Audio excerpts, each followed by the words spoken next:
The Louis Diaz podcast. I need a picture of this. Hang on. Oh, Roslyn Foo. hang on. Can you do that again? Oh, you want me to do this again? Yeah, okay. 1, 2, 3. All right. I got my shot. I'm happy. You're great. Yeah. Great. I'm happy. I've got some food here. Wait.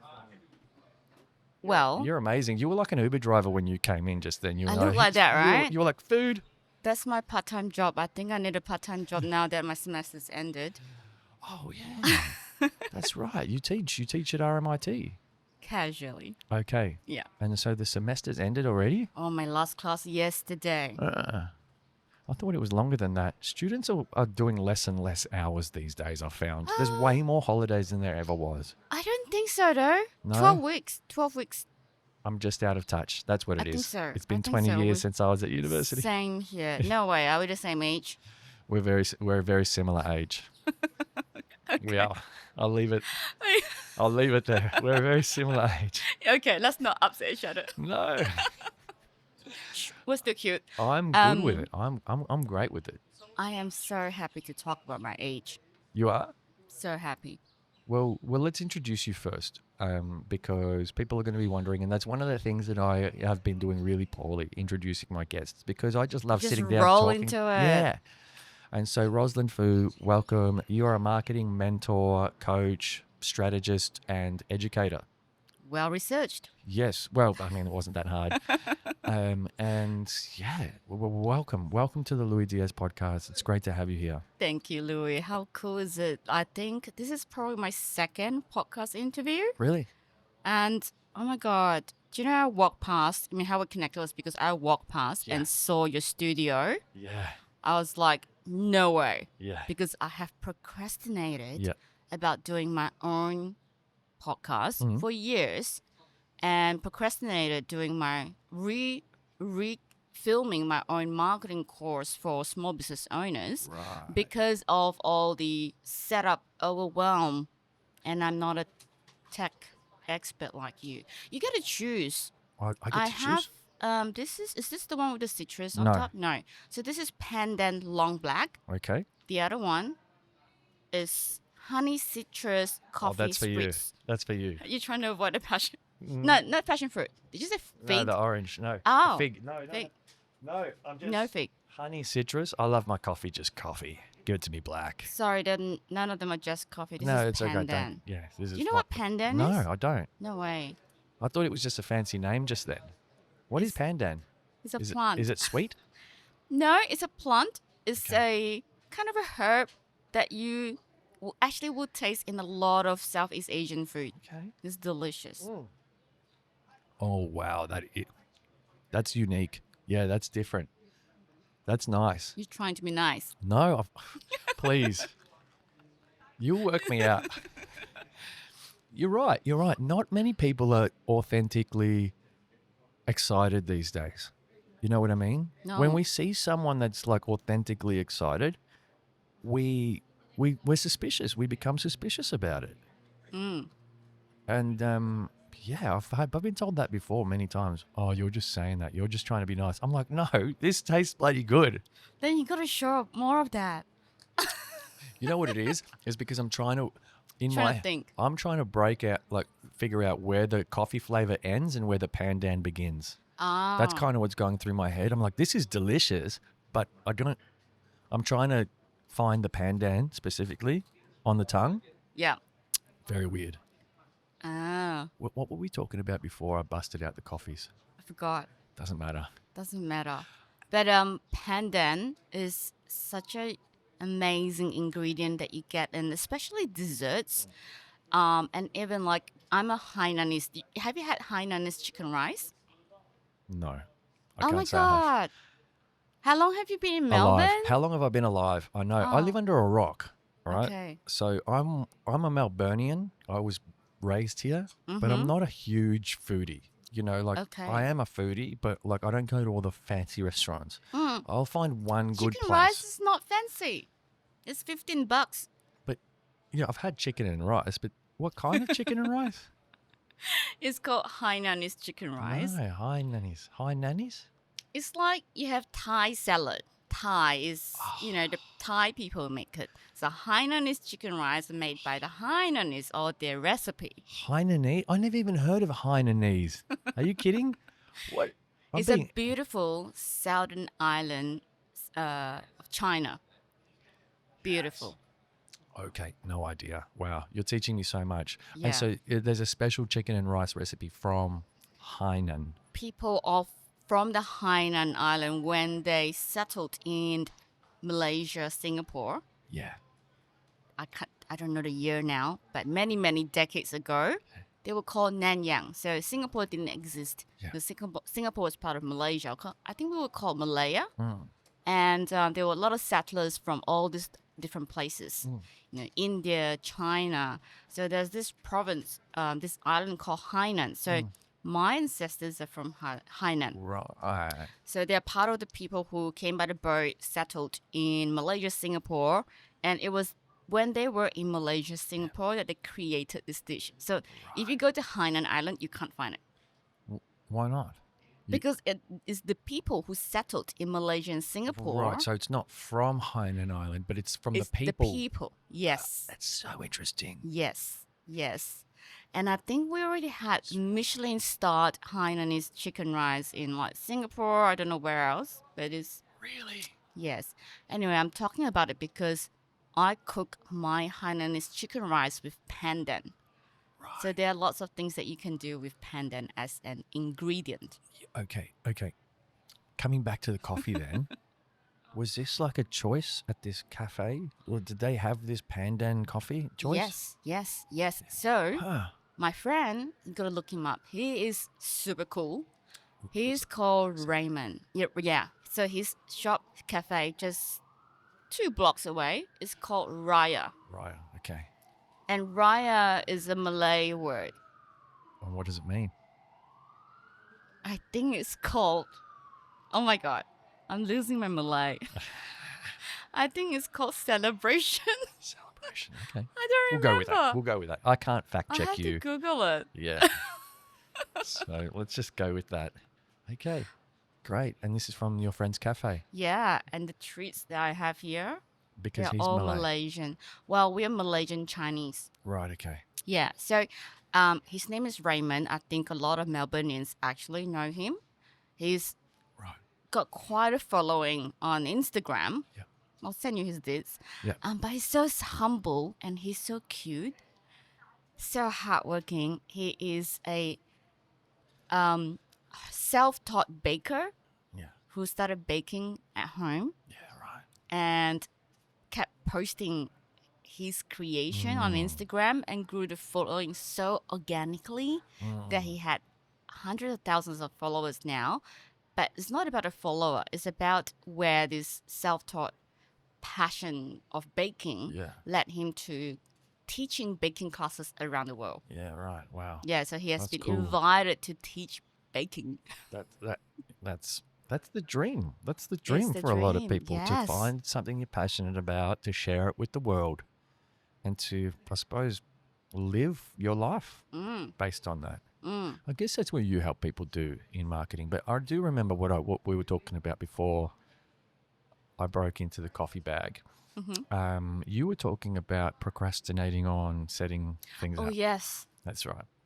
And I didn't want to lose that thread because I was like, oh, this is important. We need to talk about this. We need to talk about this. Yeah. Yeah, this is why I'm here. Yeah. You need to give me all the tips. Oh, okay. So we're doing an exchange today. Yes. Food for pod gifts. Yes. And maybe a few bits of marketing advice as well. Sure. I'm happy to can do do that. I'm happy to do that. For Yeah. sure. So I have... So you saw this setup. You were walking past. You saw this setup. That's kind of where we took off. And then I you... kind of walked away from it, giving myself like, that invisible slap on my own face. And I was like, come on, he could do that. If that guy can do it, A hole in the wall. yeah. And I'm trying to find the perfect space, perfect room, perfect backdrop, Yeah. perfect microphone, Everyone's trying. software, camera. Yep. Everyone's aiming for perfect these days. Yeah. No one's getting started. No one's just doing. And the first person, I guess, that actually made me think of production this way was actually Mel Robbins. So you know Mel Yeah. Robbins? She's come up twice this week. Yeah. Is it? Yeah. Love her. I mean, she's doing so amazing with the new book, Let Them, isn't it? Incredible. So I've seen a lot of her stories of how she would just do her podcasts in a room, sitting on a cushion on the floor, just very, Yeah. just nothing fancy, Yes. nothing overly professional. Yep. It's just talking from the heart. It's just good content. Yep. So, yeah, now you're making me feel weird because you're taking Sorry. photos. Apologies. I do forget to take photos. I know. And then I walk away and I'm like, why didn't I get a photo of that person while they were sitting in front of me? We'll get a photo together afterwards, but I know. I'll stop I'm with the camera also- now, I promise. I'm also very conscious. This is so weird, right? Because I'm so conscious of people taking photos as they walk past us. Yeah, okay, see, I lose it. I don't have that anymore. No. I don't mind, but I'm like, damn, please make sure that I look cute. Like, my site profile isn't the best. Can I just move my face a Well, bit? there's the perfectionist coming out again. Right? Yeah, constant. everything. It just, it stifles society. It stifles progress. This is what I love about what you're saying about Mel, is because I delivered my first full-day workshop for my first podcasting client this week, right? Mm-hmm. This was not on the cards until kind of been thinking about it recently, doing an online course. And then this person just put me on the spot and said, I want this. I want this now. And I was like, oh, I have to figure this out real quick. And it's called Minimum Viable Podcast. Oh. Just essentially piggybacking that term, minimum viable product that they use in Yep. tech. Mm. For those that weren't sure where that comes from. And essentially it's just about like, what do you actually need to get started? Mm. And we talk about it's holistic. So we start with purpose and we go into some of the personas, right? Mm. And the reason I use personas is to counteract imposter syndrome. Yes. So I'll Okay. help my client create personas if they need to, if they're not a marketing expert like you. Personas for themselves or persona for the audience? Audience personas. Yep. Imaginary ones. Okay. Ones that they're not necessarily set, but they're just enough to get you started. You'll figure Important. out who your The personas are later. foundation of marketing. Yep, exactly. And so this particular client suffers from heavy imposter syndrome, right? Mm. And so I knew that the best way to counteract that energy was to make it not about them, but to give them some kind of, I don't know, hypothetical people that it was going to be for, that they felt like they maybe would have a responsibility to, order to produce for. And so that's kind of where it starts, and then we go into the full production thing. But it's just like, what do you actually need? No, you don't need that. You don't need that. Here's what 6 years of research has led me to know about the production side of it. Wow. And then here's the full production cycle. This is what you'll need to rinse and repeat every single episode. So I ran that on Monday for my first client, and went really well. And I learned a lot. Congratulations. Yeah, I know. Thank you. Appreciate Now that. I need to book you. Yeah.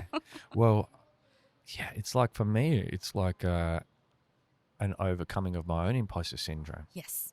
And it's been forced into me. People are coming to me now. They see me here. They're coming to me for advice. It's not like I'm trying to actively go and seek clients. It's like they're coming. I'm like, why are you coming to me for? You know what I mean? Yeah. It's such a strange one. Because I got all this information, through doing, but also through researching other people. Why are you coming to me? But now I'm realizing about the power of the personal brand and trust. Yes. And especially inner circle trust. Yeah. Because of like how much fake stuff there is out there in society, on social media. You don't know what's real anymore. But if there's someone in front of you that you see is doing something really well, you're likely to latch onto them and trust them. Yes. Anyway, Yes. so that's how all this unfolded. And yes, of course, I'll book you, you book me, we'll book each other. I'll contour it out. I'll add some food to it. Mm. I was just thinking, you said what people want and trust and all that. We live in a society that is so hyped up through, our devices. Social media is not actually the platform that we should blame, but it's how we show up on social media. We talk about in terms of, a lot of my marketing work is how do we create scroll-stopping content, Scroll right? stopping. Oh, that's a So, showstopper. Scroll stopper. yeah, Love it. but the point I raised is because in marketing we're always talking about that, how to stop the scroll, because that's how you get people to stop and engage with your content. But do you know what you're doing here, Louis? Yeah, what am I doing You here? are stroll stopping. Stroll stopping. I love that. Wow, you're good with words. Scroll stopping. That's the first time I've ever heard that one. Stroll stopping. Yeah, absolutely. Absolutely. I'm trying to do a mental count how many people have stopped and take a photo of this. Yeah. Yeah. Yes.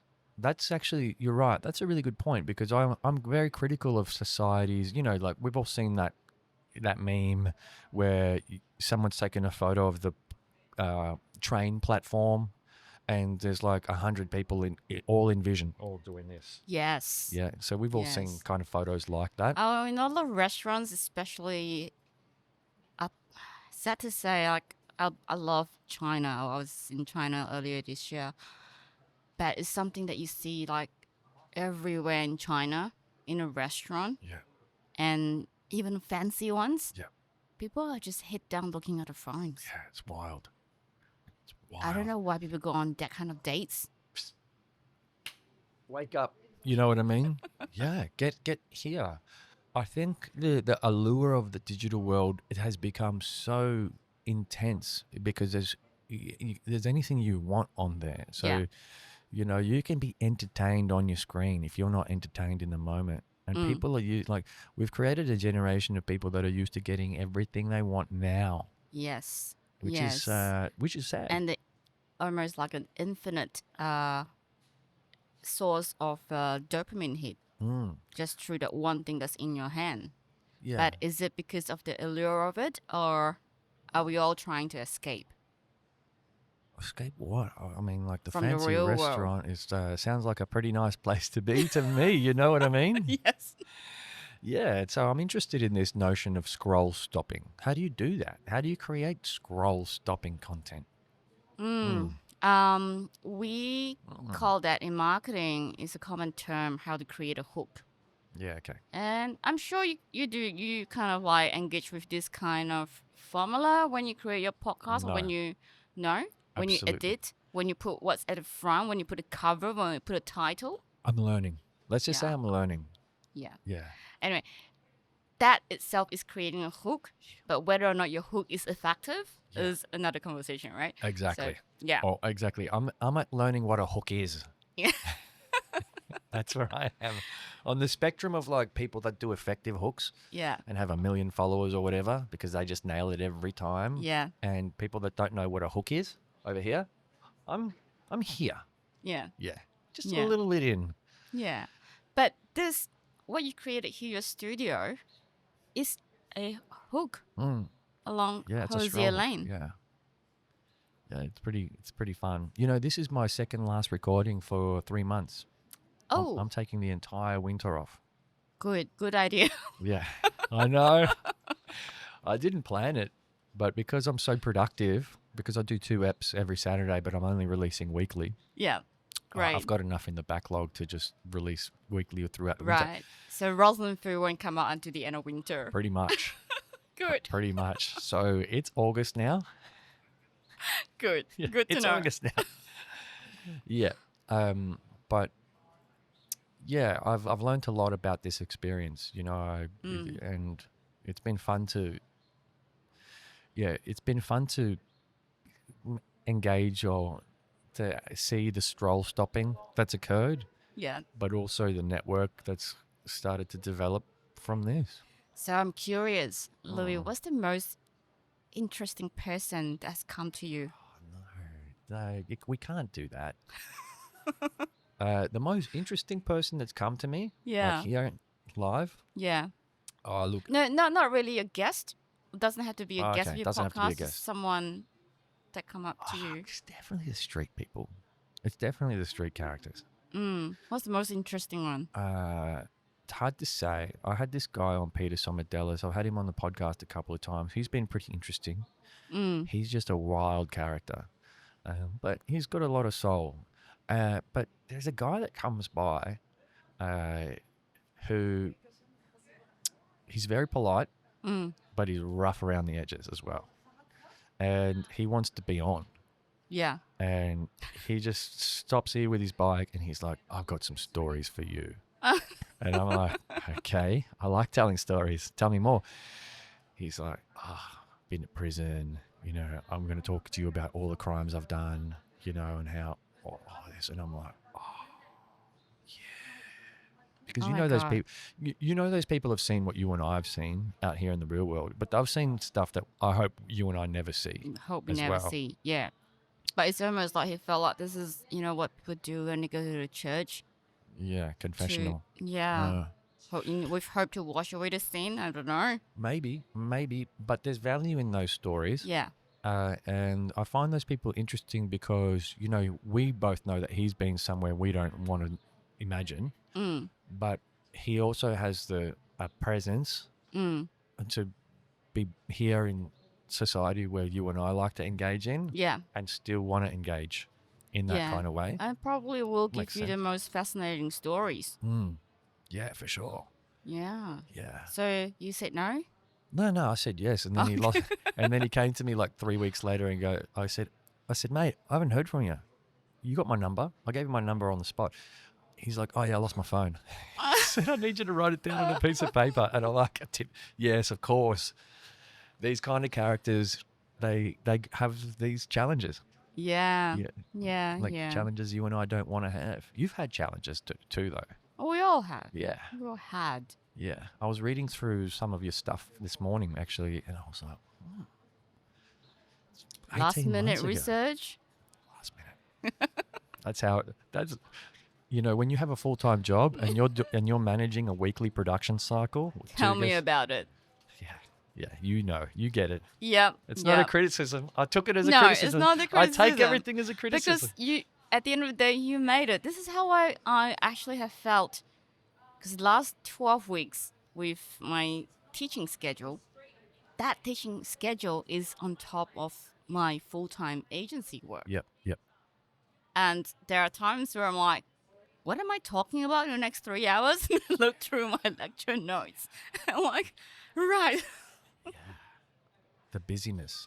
So if we go back to what you said before about the procrastinating, is it procrastination or is it just capacity? Fear. Yeah. I think it's fear. What's the fear of? Not Whatever that not subject capturing matter. your cute side. Oh, you're talking about podcasts in particular? Yeah, podcast. I definitely know for me it is imposter syndrome, and it's That's why just everyone, crazy. You know, I have produced podcasts for my clients. I can't produce my own. I could market everybody and talk about everyone in this world. I find it so hard to market myself. That's interesting. Yeah. I was talking to you about the bit where I helped. The first part is to break down the personas. Yes. And the reason I did this was because I know that I didn't have this imposter syndrome challenge, but I know why I didn't have this imposter syndrome challenge. Because I came to podcasting like a documentary filmmaker. So it was never about me. It was always about you. Yeah. Does that make sense? Yeah. So I didn't have this kind of imposter, I guess you would say, like defect or affecting me because I was like, oh, I'm just going to tell Roslyn's story today. Yeah. Naively, I didn't realize that some people thought that it was me trying to get myself out there. I had no idea that this was the perception, but I didn't care because I just stayed true to my aim of wanting to tell your story. Does that make sense? Yeah. And I think that is the only way to counter imposter syndrome. I think you nailed it. And for me, I have a little following on my social media. Yeah. And it's never about me. Yeah. I want to share. I want to talk. I'm going to, Yeah. there's a time where people say, do you have to share everything that you eat? I'm like, yeah, because it's delicious. I want people to know. Like, if you have $15 to spend, eat something good. Or if you have 50 to spend, Got to be following it's your. something bloody good. Yeah. And for me, food is my love language. So I have to talk about food. It is, and That's not an official love language, by the way. I think it's pretty official. What's his name? Gary. No, He- love the- language is scary. The guy who wrote Yeah, the yeah, Love yeah. Languages book. Yeah, the love Five languages. Love Languages. We're talking about the same book. Doesn't matter what the Yeah, author's but name he is. needs an upgrade. Like that book's so long ago. Yeah. I thought he nailed it with 5. He did. He did. But there's one missing. Yeah, yeah. And I challenge you to ask everyone that you will come across for the rest of this weekend. Okay.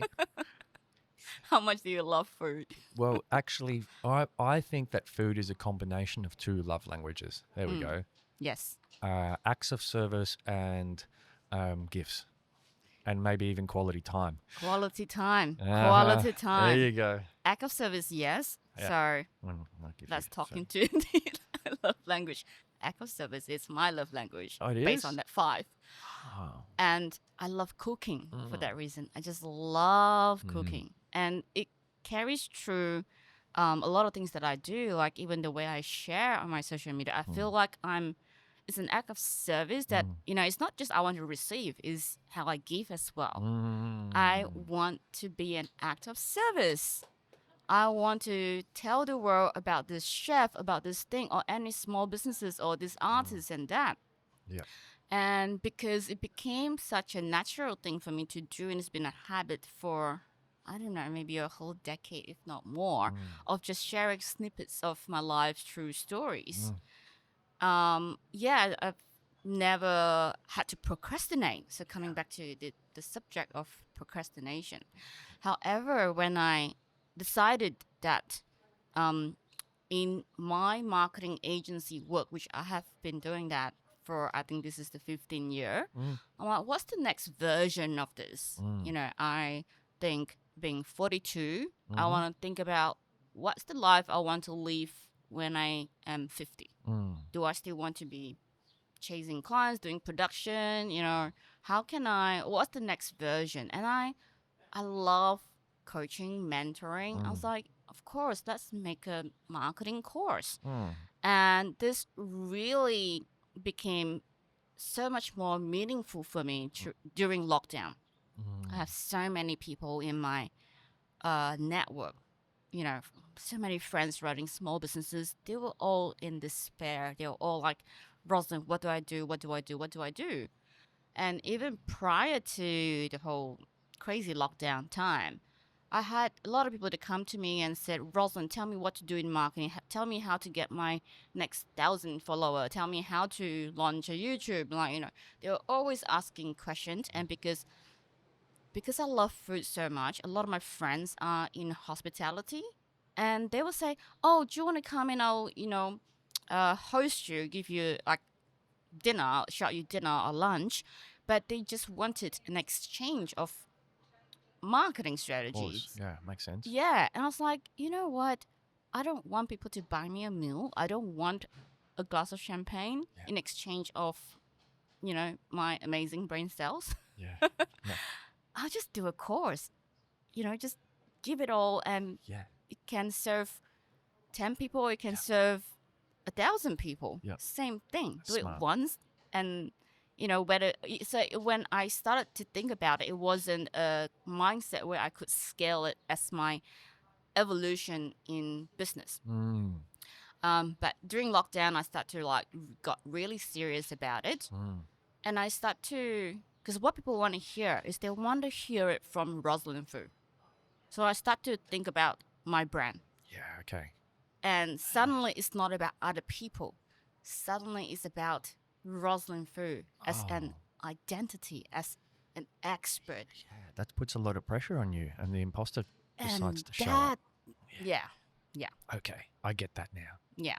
So I guess that's I the fundamental difference between why you don't have the imposter syndrome, because it's not about you. But now I'm taking my socials and my website, everything is about me as the person who can teach you Yes. how to do marketing, but it's my name on it, which Yeah. I know my name is, people trust, all right? And I have done a lot of things that people know. But the moment I look at my own face and hear my own voice and see my name and talk about myself, I cringe. Yeah. I think I also didn't say that I used to work in a call center. Oh, me too. Yeah. And so one of the things that they do to you, one of the beautiful, lovely things that they do to you is they play you back your own calls, especially the ones you mess up. Yeah. Hey, come over here. Like you didn't read out terms and conditions and they could get fined or something, and they want you to listen to it. Right. So there you are, not only having to listen to your own voice, but you're having to listen to your own voice screwing something up. There's nothing worse than that. Wow. Does that make sense? So I already overcame listening to my When voice. was that? How That long was- ago? Ooh, I got that job 11 years ago. Okay. Yeah, and I Mine lasted. was in 2000, probably 6, 7. Right, okay. Yeah, so you were early. I was in even my 30s. managing a call center. Yeah. And then I also created call centers offshore from Philippines No for way. my employers then. Yeah. Did you ever do but any mean things to them like that? No, I was going to say, that's why I was like, no, why didn't I do that? But I think Why didn't I do that? I think at that time we didn't have something that we can just press record. Like we didn't have iPhones at the time. Wasn't a capability where you can just record. Yeah. Yeah, so no, but I was always listening to my staff. We call them the customer service operators. Yeah. And yeah, actually, this was a funny story. One of my bosses back then. Yeah. I was busy. I had like a team of maybe, I don't know, 15 operators, and they were booking appointments. So he walked past someone, and he heard this staff member. He called the number and pretended to be a pizza delivery. So he was prank calling That's so good. in the call center. That's so good. And he got caught and he got fired. And I brought him back because he was my top performer. That's genius. He was my top performer. Of course he's going to be a top performer. That kind of critical creative He thinking. got bored. Yeah. Please, you can't fire these people. You have to look at what they're doing and go, you know what? I can use this somehow. Yeah. Off the phones, you head to the marketing team. There's something there. It might be unethical, but, we can work with that. We can mold it into something more ethical. Yeah. Yeah. That's interesting. Yeah. That's so funny. But I brought that up because it's like, okay, there's things that we've overcome in our pasts that help us to get, to go further in our lives. And that was one of those experiences. But for me, it's interesting hearing you talk because I've had to learn the hard way how to reframe everything. And I'm like, the problem you just talked about is reframable. It's all reframable. Yes. Even it's like, now it's all about you. No, this is why you can learn from me. That's the reframe. If you just keep reframing everything, if you take every single negative statement or imposter syndrome statement that comes up in your head going, it makes you freeze. Yeah. Write it down and figure out how to reframe it into about someone else. That's the exercise. Yeah. That's where you're like, okay. Jennifer, third-year student, needs me. Just started her own business. Needs me. It's not about me anymore. Yeah. That's what I felt from teaching at RMIT. Yeah. So you have this because you're a teacher. Yeah, like how much more do I need to prove to myself to fix this imposter syndrome? Has been a question in my mind very much the recent months.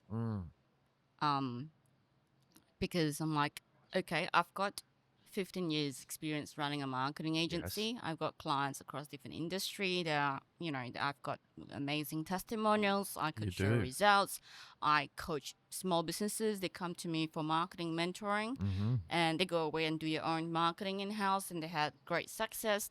And now I'm even teaching, not just tutoring at an undergrad level. I'm also lecturing at a postgrad level. Yeah. And the course that I just delivered is called Advanced Digital Marketing. Mm-hmm. And I actually asked myself this question a few weeks ago.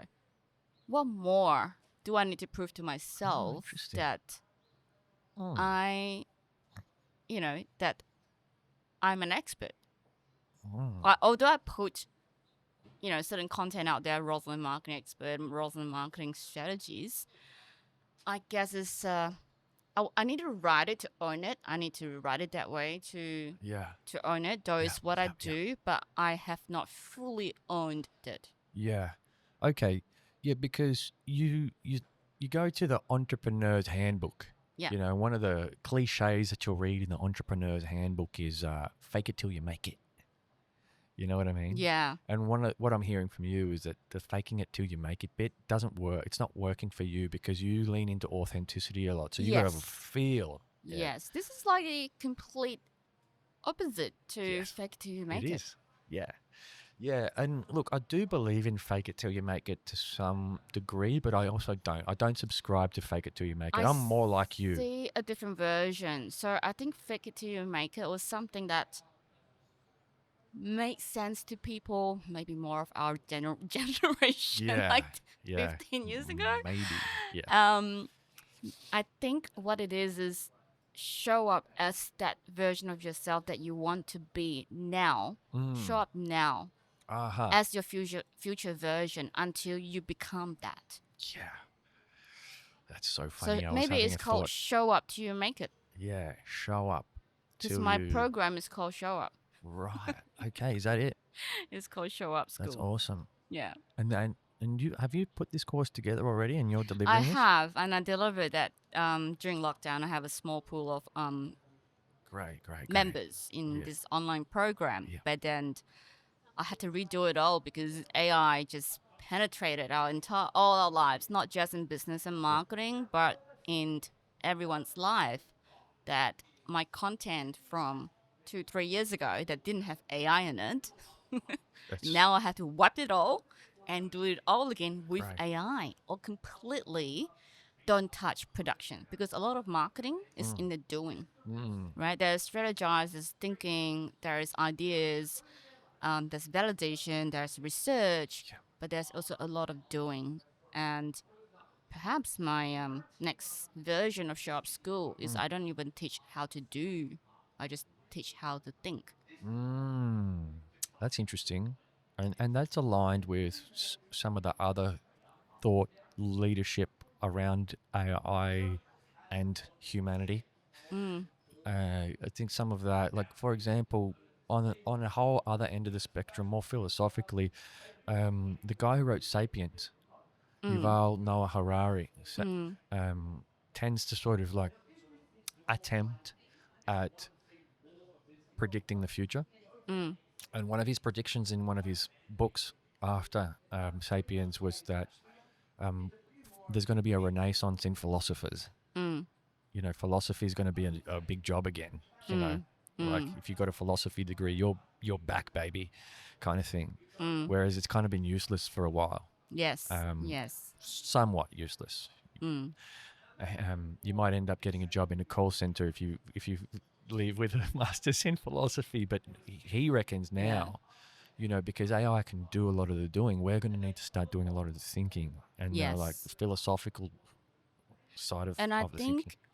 human race now with AI, we will start to crave things differently, because AI can do so much for us now that we will crave the real things. I agree so much. I think that takes us back to a point that we started, that thread that we started around the restaurant and the scrolling, you know, scroll-stopping. IRL experiences Yes. are going to come back in a big way. And part of, that's part of the reason why I set up here. I was Zoom fatigued from the pandemic. Yeah. And then I realized that, hang on, lockdown's over and I don't need to do this over Zoom anymore. Like, you know what I mean? I don't Yes. have to actually do it. And so some of my early recordings, I've recorded at Queen Vic Market, I recorded on the back of a boat on the Yarra, I've recorded at Fed Square. And then I found this little bunker and decided to nestle in here. That's so cute. But yeah, it's like I subscribe to the renaissance of IRL. Yes. IRL. And so, yeah, I'm totally with you on that. Yeah. It's a theme that kind of the way I ended my final weeks with I think it's my master's classes, because we talk about advanced digital marketing, and I say to my students, what does this actually mean? It means like digital marketing. What does it mean? It means marketing digitalized. Yeah. That's what it is. But what is marketing? Yeah. Right? And I was like, Yeah.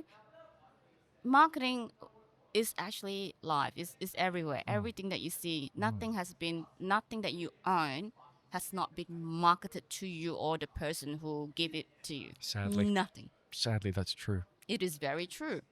But why sadly? Hang on. Oh, I was just, are we all?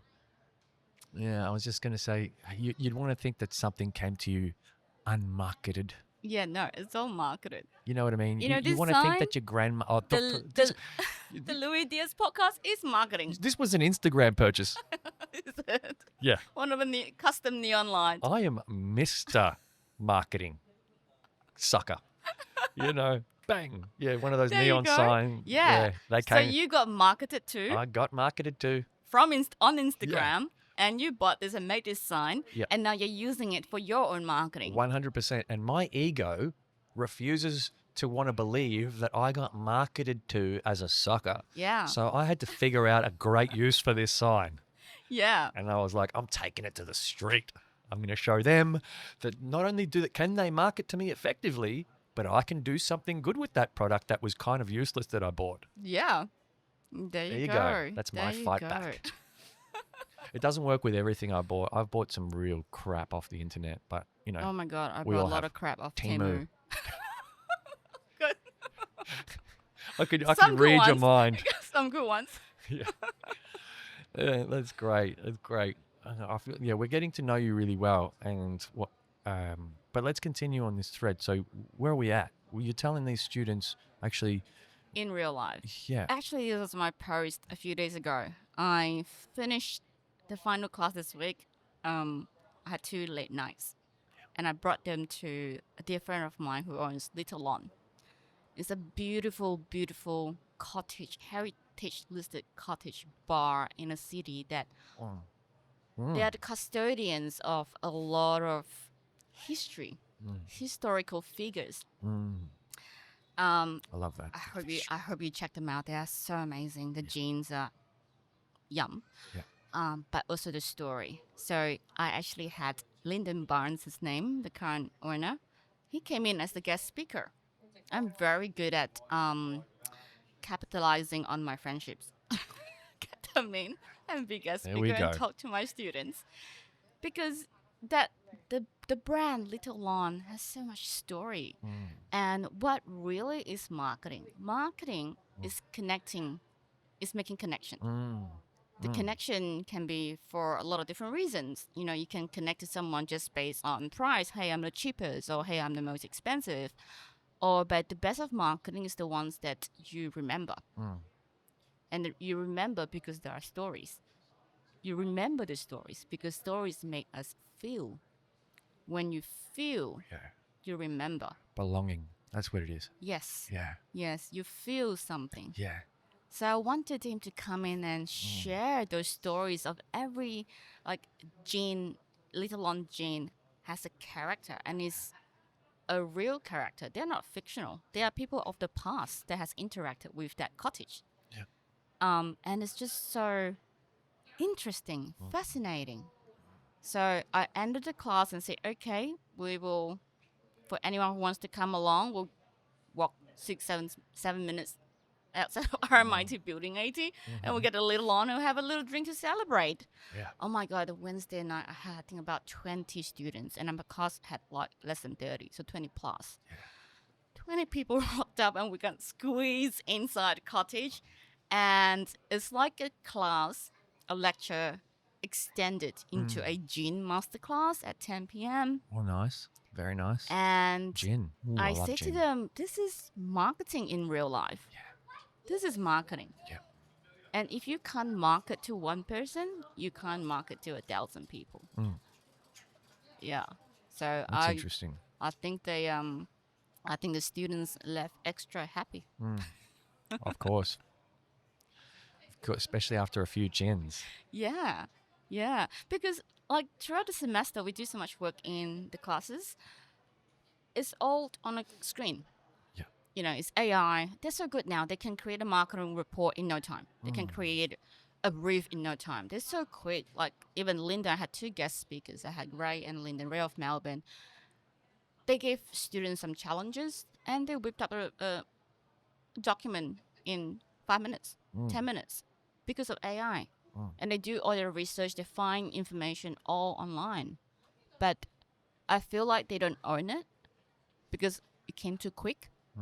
They didn't have to, in the past when I was at uni, oh my God, spend weeks and weeks to create something. Now they create in 10 minutes. But is it too fast that they don't feel connected to what they created? Yeah. Yeah. Yeah. That's a good point. Yeah. Yeah. It's, I always try and grasp onto the things that my guests say by putting myself in, like, or relating what they say to something I do, by being able to relate to it. And I'm like, oh yeah, I get that notion that you're talking about because I could go and produce 10 podcast episodes in a day, like just, 20-minute long Churning episodes, it, yep. churn out, and it would be fast. But no, I get up in the morning and have a cold shower, and then I put my clothes on, make my way to pick up my equipment at my office, get on the tram, walk here, set it up, and that whole journey makes me feel connected to this. Yeah. I'm ready now. I've got my game face on. It doesn't happen quick. It's not like turning on my computer. I just roll out of bed 15 minutes ago, quickly get the sleepies out of my face, smile. Star jumps.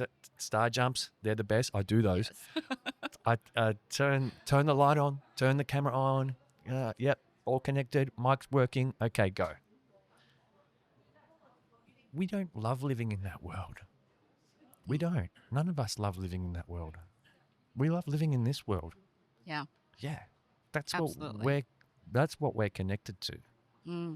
Yeah, and you know what? People have forgotten. I think maybe people have forgotten how to wake people up. There's this funny restaurant in Chinatown, a dumpling restaurant.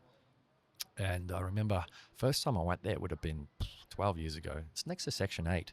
You know that little one. So many. Yeah, I know. And so you'll be having your dumpling. It's busy. You'll be having your dumplings and chatting to your friends. And you're talking really loud because everyone's talking loud. Yeah. And then suddenly they play this music.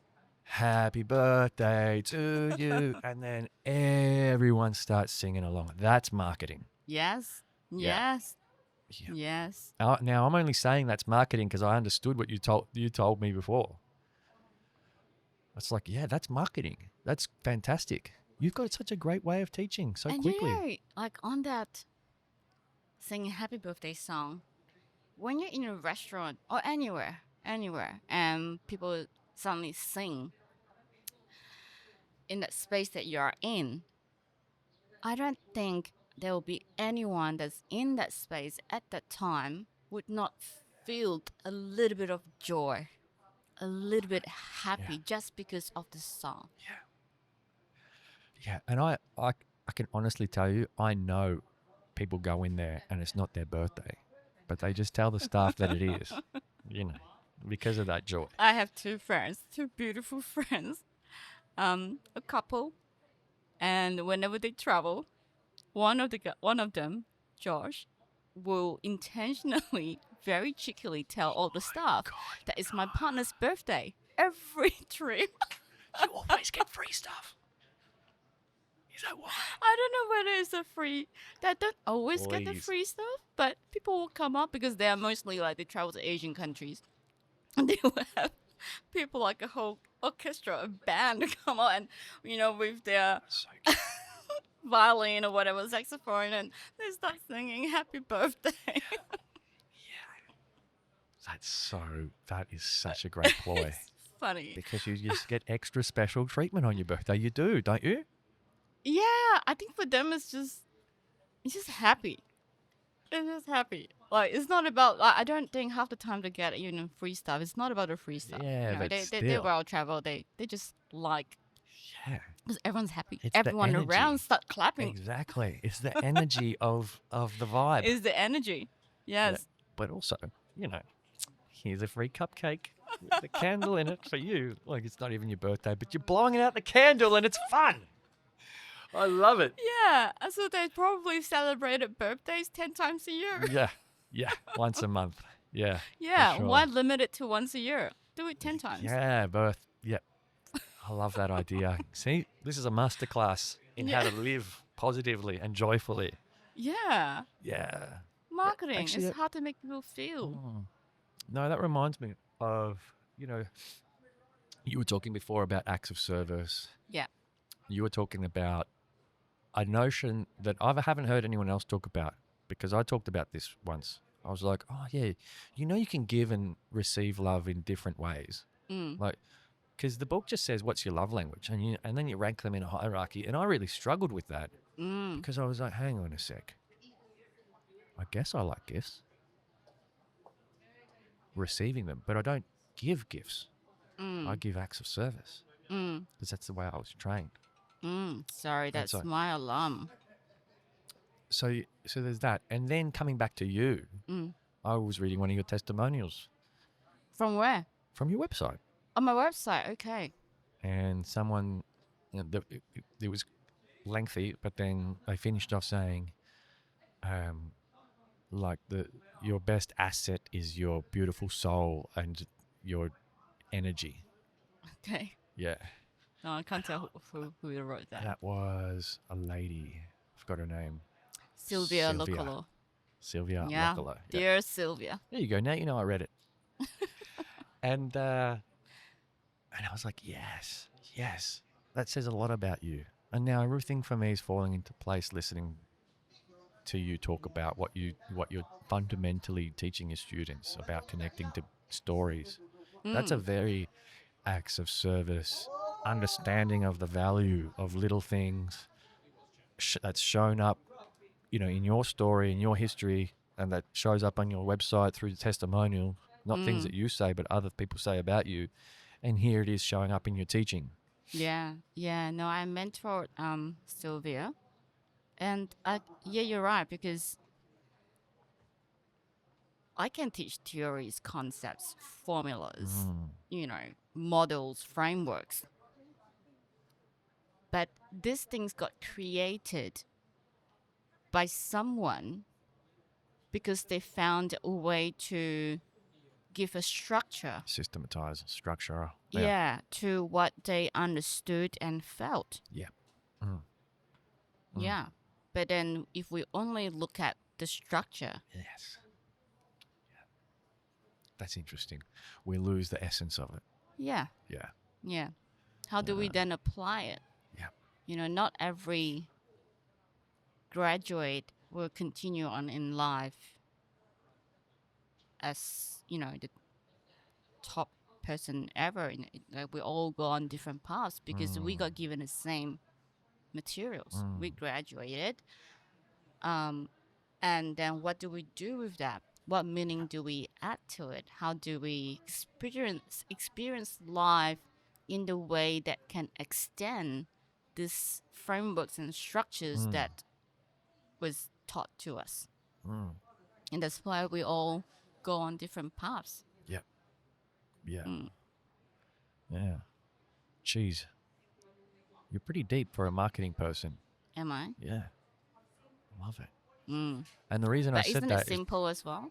yeah, yeah, well, it is. It is. And, like, I think marketing has been so corporatized. It has become a Yes. lot about how much we can add to the bottom line that we forget. Like, you're Yeah. totally making me see another side of it today that I don't think I've ever seen before. Mm. Yeah, I sometimes see, especially in news, and when we see negative news about certain things, and then my habit is looking to comments what people are saying. Oh, yeah. The comment section. Comment section. Look at the comments. Yeah. And very often I see marketing getting such a bad rap. Or social media is the most evil thing ever exists in today's world. But marketing is a tool. Yeah. Social used. media is a channel. Yeah. Is it the tool in a channel or is it a person? Yeah. Like any tool can be used for good or evil. If social media doesn't exist today, guess what? There will still be something else for people. Ooh, this is loud. Yes. That is interesting. Yeah. Oh, we've had a garbage truck roll through here on the podcast before. Okay, let's not So manifest that. 70 something. Yeah. So, what was I saying? You were talking about the tool. Marketing as a tool. Social media as a channel. Yeah, so if in today's world, let's say we delete social media from our lives right now, it doesn't exist, never existed. Yep. There will still be another channel, medium, or tool for people to show up with the same goodness and the same nonsense. Mm-hmm. Yeah. Both. Oh, well, I mean, that's what happened before social media. TV. People used to TV. Before that, it was radio. Before that, Radio. it was posters on the street. Yeah. you know, Yeah. Printed. And some random encounters in local pubs. Yeah. Which we still have. Yes. Thank God they haven't gone away. Not yet. Ah, that's so good. Yeah. I feel like we're only just starting to get to know each other. We've been recording for almost an hour now. No, I don't really. That's Oh wild. my God. Have you finished your coffee? No. I'm so judging you. I don't think you like the coffee. I love this. Okay, yeah. Okay. Okay. Let me tell. I've got to come clean. No, wait. You let are me help doing you better under- than me. Let me help. Exactly. A, I'm doing better than you, and secondly, I have to tell you and my audience about something. Oh, welcome to the audience, by the way. I didn't welcome you earlier. If you're new here to the Louis Diaz podcast, I tell great stories. I meet great people like Roslyn here. Hi, Roslyn. And we talk about our heroes' journeys. We talk about our paths of self-discovery. We talk about the things that we learned, the mistakes that we made, the things that we love about life. IRL. Here in Hosier Lane. But yeah, also because you see my studio, there's no toilet here, Roslyn. Yeah. Hang on, I think Need I'm I sure my say friend runs one of the restaurants down there who can use the toilet. I go all the way to the end of Fed Square down there. Why? It's Just make the nearest friends public with one. this Mexican. They're not always open. True. Yeah. That's the one place I know consistently I can go to and rely on. So yeah, you're judging me. I'm trying to. This is called managing bladder capacity. Right here. See that? I'm not gonna drink the rest of it until we press stop. Okay. Sorry okay. to disappoint. That means we can eat. Yeah. Yes. Now's a good time to eat. So guess what I've got for you? I can't guess because You can't guess. I don't think you'll ever be able to guess this. But you're unique in the way that. Melbourne is unique. But you're unique in the way that you actually asked me, A, if I had any dietary requirements, which only very few guests do, and B, you asked me about my palate. And I was like, Roslyn's setting up for something real. Interesting. Yes. And you were like, I better show you first because I know Okay. you're trying to look. yeah. Okay, what have we got here? This looks How interesting. do I get this in front of the That's being already? captured. Oh, great. So, this one is what we call Nyonya Kue. It's a Malaysian treat. Nona Quay? Nyonya. So there's Nyonya. this Mm. ethnic called Nyonya. I'm not going to try to say it because I'm going to get it wrong. but it's a mix of two cultures that settled in Malaysia, and I think Right. there's some in Indonesia. So you will only find, they call the Peranakan people. You will find Peranakan cuisine in Malaysia and Singapore. I don't think we really have a Peranakan restaurant in Melbourne yet, and I've always had this question for years why no one has done it. But I guess we do have um, Peranakan food in restaurants, just that it's not the whole restaurant theme as this cuisine, but it's delicious. So Mm-hmm. we have here kueh lapis. Oh my. So it's like rainbow. I love rainbow. I love rainbow. It reminds me of looks like the licorice all sorts. It's very layered like that. Yeah, and it's soft. It's a bit like it's like Is a. it sweet? It's sweet. looks Yeah, sweet. all actually sweet. Okay. Actually, a bit of savory here. So this Oh, is good. made of. This is like a sticky rice What's that called? with blue pea flour. Oh my So it's goodness. blue color, but it's all natural sticky rice. And on top, do you know what's kaya? No. Oh dear. Yes. I regret. You know what? No one's ever made me regret not being a culture before. Really, today you've made me regret not being Malaysian. I feel like if I So, was Malaysian, I Okay, would know today all of you these get things. to try the first time of so many things. So this Yeah. is kaya. Kaya. Okay. Kaya is beautiful. like a. It's like a Malaysian kind of jam That looks like a macaroon. because it's stacked Soft. together. Yeah. So it's actually two pieces. This is called uncuit. So it's got Uncle Queer. like a bean paste inside. Mm-hmm. It's delicious. And there's four because we get two each. Oh, beautiful. It's wrapped like it's all a lot of coconut, and inside it's like little sweet dumplings, and inside is palm sugar with shredded coconut. Yeah. Great. Okay, which one are you gonna start with first? You know what? I'm going to take my tray out. I'm going to let you decide what to put in my tray. Actually, I will split this into two. Okay. Great. That is a better tray Let's- than the one let's- that you're holding. We're figuring out how to We're manage it. figuring things out. Well, look, I mean, I don't know what to start with first. They all look very exotic. I don't think I've ever eaten anything like that before in the past. Now, I grew up with this. No. My childhood, every week we'll have once or twice we go to our local night markets to do grocery shopping. Yep. And this will be the things that I would eat at the night market. Yep. Okay, Yeah. so I will probably put this down here. Yep. Okay, we'll do one by one. So there is a serviette for you, Beautiful. Thank you. and you get Thank to you. taste uncooked kueh Uncle Quay. for the first time in your life. Wow, this is something else. You know, this podcast has been such a great experience, but as soon as I started introducing food to it, just changed. Like I'm doing things, trying things that I've never tried before. People are teaching me things. You learn a lot from food. You do. Oh, wow. Yes. So Wow. it's a mix of sweet and savory. Have a look at that. Wow, it's so sticky. Oh. Have a look at that. That's brilliant. Oh, wow. And you get to learn so much about people as well. That's what this has taught me. And actually, you know what? In the 3 months of not doing any podcast recording, I'm thinking about doing a little food thing. You should. And yeah, I can run this by you because this will totally make sense. So one of the things that I noticed was that the podcast is great because it's chill, it's good, it's relaxed, it's a good vibe, and you get to know people on a very deep level. But it's also it's really hard from a marketing perspective because I don't have a personal brand out there because, you know, it's not necessarily easy to market something like this, you know, based on just its clips.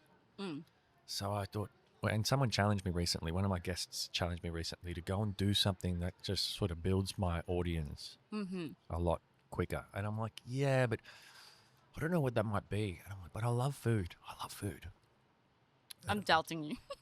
No, I'm judging you. Do Really? you love food? I love food. But you don't know Malaysian food that much yet. Well, see, Yet. this is the best thing. This is the best thing, Roslyn, because I love things, but I don't. I know I've got a lot to learn. I And by the way, imagine you to be Malaysian- a super foodie because you ask your guests to bring food. I'm a super foodie. I am. But, Malaysian cuisine is really exotic, by the way. Is There's it? such a blend of cultures in Malaysia that there's so much. I guess I'm Malaysian, right? So when it's my food and my culture, I don't call it exotic. Well, but it is. How many different Okay. languages in Malaysia? Oh, so many. Yep. Chinese, Malaysian. I can speak to like Mandarin, Cantonese, and English. I can't speak Indian. You speak English? Yes. Apparently, when I get stressed, it turns into Chinese Does Mandarin. it? Yes. Aha. Okay. Yeah. Okay. That's like So I growing got up. to give this in 2 parts. Great. Second. Just hope I don't drop it on the floor. Yeah, I'm a super foodie. You ask me if I have any preferences. I'm like, literally, I eat everything. There's nothing I don't eat that won't, unless it kills me. And figs might kill me. Interesting. Figs. Well, I've never heard of that. So you said I asked about dietary requirement because I do a lot of charity events with chefs. Ooh, I nearly dropped it.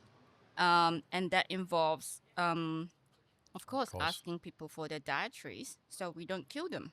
Yeah, Yeah, exactly that. that makes So sense. I know this doesn't look glorious, but Does. It yeah. totally does. so kaya is like a jam, like Malaysian version of a jam, and it's just delicious. And the sticky rice is a bit savory. Do we need forks for this, or should I just go for it? Oh, just go for it. We don't have forks. No, I don't think we ever eat any of this kueh with forks. It's just with your hands. Gosh, that is so sweet. You use it too? Coconut. Coconut, yes. Yum. Delicious.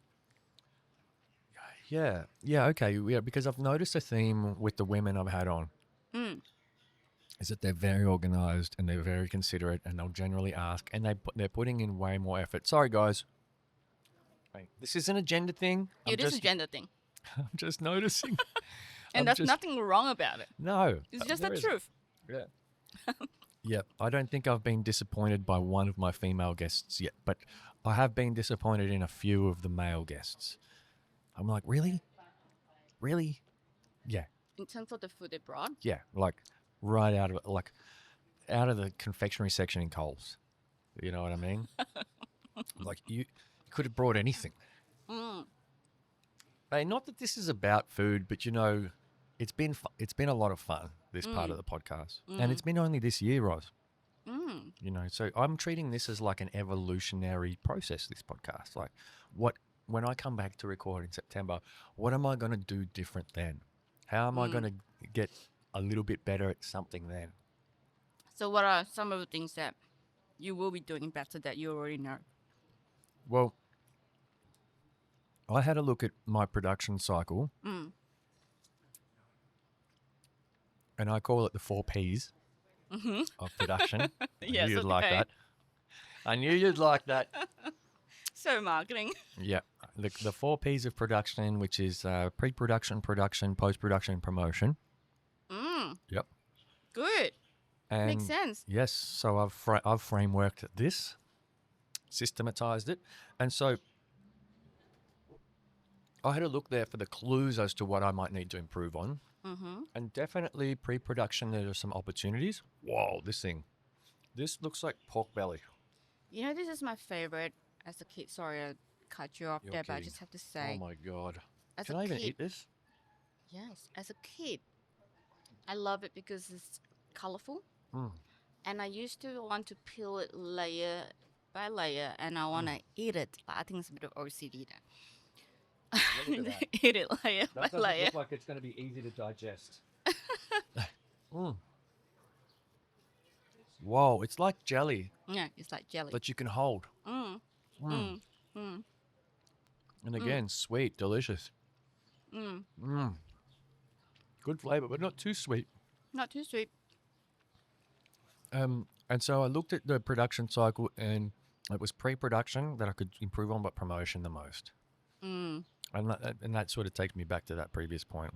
I need to figure out how to market. So how have you been promoting this so far? Other than publishing, publishing itself isn't promoting. No, you're right. No, I haven't. I haven't really. I've been creating some reels from clips that I pull out and posting them on social media. But it's very like, it's obviously a middle-aged man with grey hair that was born in the 80s doing this. You know what I mean? I'm not a Gen Z that, you know, like they walk into social media, they already know what they're doing. You would challenge that. I would challenge that, yes. But you know what I'm saying. It's like, yeah, I'm using my because- age as an excuse. Correct. There you go. Now I'm going to use your method back on yourself. Mm-hmm. What are the personas that you're talking to? Personas of the Louis Diaz podcast. The personas. Well, let's just at a very surface level, they are comedians, artists, adventurers. Wait, guests or Guests. I'm talking about listeners. The listeners. Good one. Good one. I know. Okay, so you see, this is why I started my course teaching someone else with that, because I didn't do that. And so I'm Let's figuring do it that out. now. So I'm figuring out. So retrospectively, my personas, and you know what? This is only a light bulb moment that has happened this last couple of weeks. So people who are looking for meaning and purpose in their life, and you know, or are lost for meaning and purpose, and are open to the idea of listening to someone else's blueprint, for example.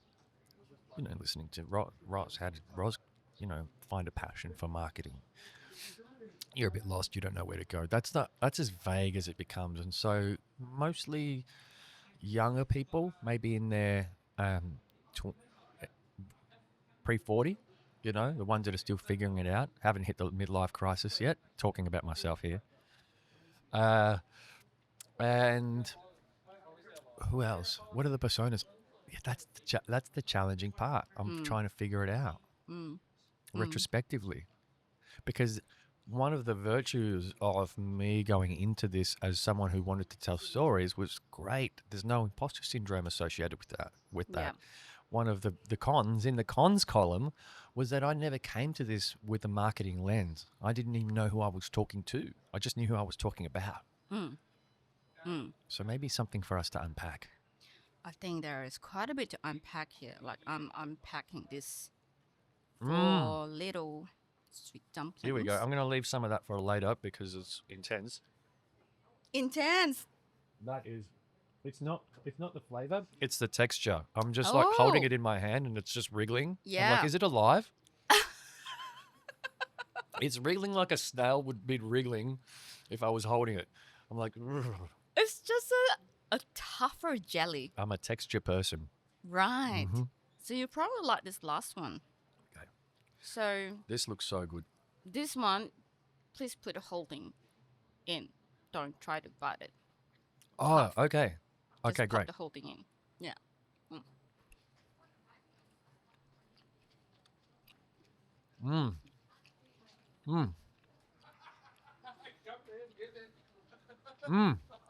Oh, yeah.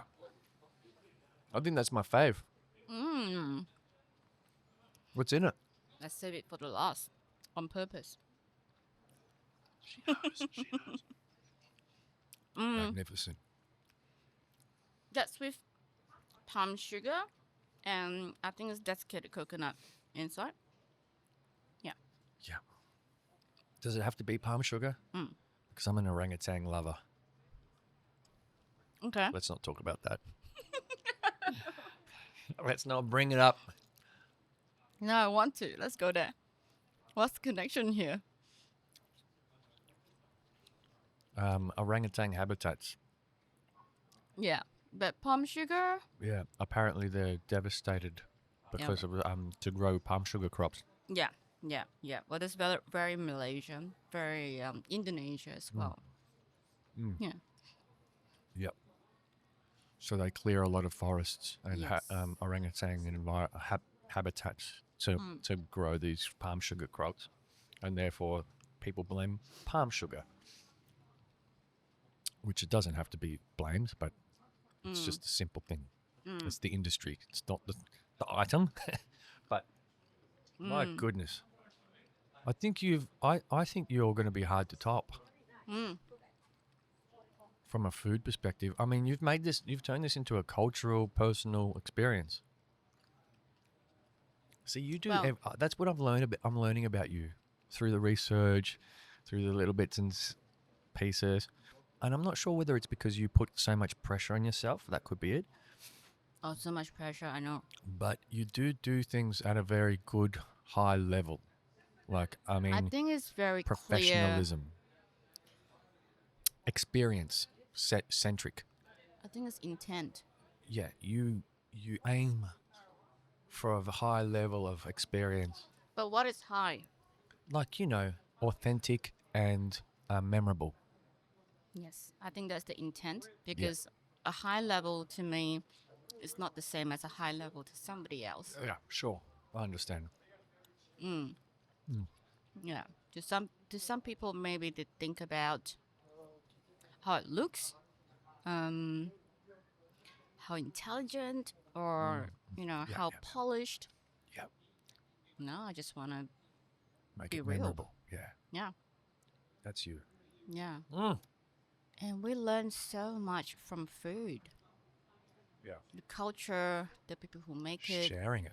the tradition, the sharing, the connectedness. Now, the I can't remember which podcast I listened to, which is I'm always listening to podcasts, especially when I'm walking to RMIT Yeah, 6 times a week, back and forth.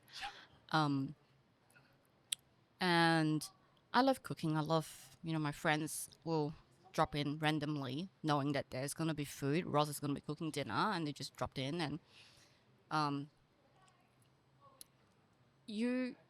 I think in a household where families sit and eat together,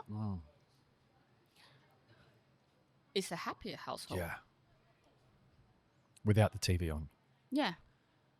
And how often when we think about, maybe I'm generalizing it, but at least people in my life, when we think about eating, we're thinking about eating with somebody. When we're not rushing, right? When we're not trying to grab lunch and go. Yeah. When we think about, Saturday dinner, Sunday breakfast, whatever, we think about, who do we want to sit down and have a meal with? Eat with. Eat with. Yeah. So food connects people. Food also teaches us so much. Yeah, There's a lot of history in these treats that you had today. Yeah. A lot of history. yeah, Culture that you've not been exposed to. yeah. That's Flavors that you've not experienced. Yep. I was shamed about all of that. Only 10 minutes ago, you were shaming me for it, but now it's a virtue. And now you know a texture that you don't like. Well, it's not that I don't like it. It's just that I haven't experienced it very much. Alien. It is alien. Yeah. And I somewhat felt that it was alive. I was like squishing it. I was like, I better eat this thing before it bites me. Oh my God, you're not someone that I can take to have hot pot. I've had hot pot before, and I also found it an interesting new experience. I was like, what's that? Yeah. I'm glad that I didn't go with my first option. Okay, let's go. What was the first option? Chicken feet. Chicken feet. Yum cha. You will? I would. Because I know it's deep fried. But it's wiggly. Is it? It's got the vibe. Okay, I thought it was going to be Beautiful. like crunchy and hard, like fried. No, it's quite like the yum cha. So Cantonese way is we deep fried and we steamed it. Yeah. And because it's got all these cartilage and things that is the chicken feet, is a bit gelatinous too. It's full of, I Interesting. think, not full of. I think there's collagen. You know, there's Collagen, yeah. collagen. Yeah. Yeah, have more collagen, especially at our age. Which is good for you. Yeah. Now I'm getting secrets of Asian genetics. Why everyone looks like they're 17 until they're 60. Chicken feet. Chicken feet. No, You heard it here no first. procedures. No procedures. No procedures, No. just chicken feet. Poor chickens. Well, you eat the wings and the breast and everything do. else. So I eat the parts that you don't eat. Yeah.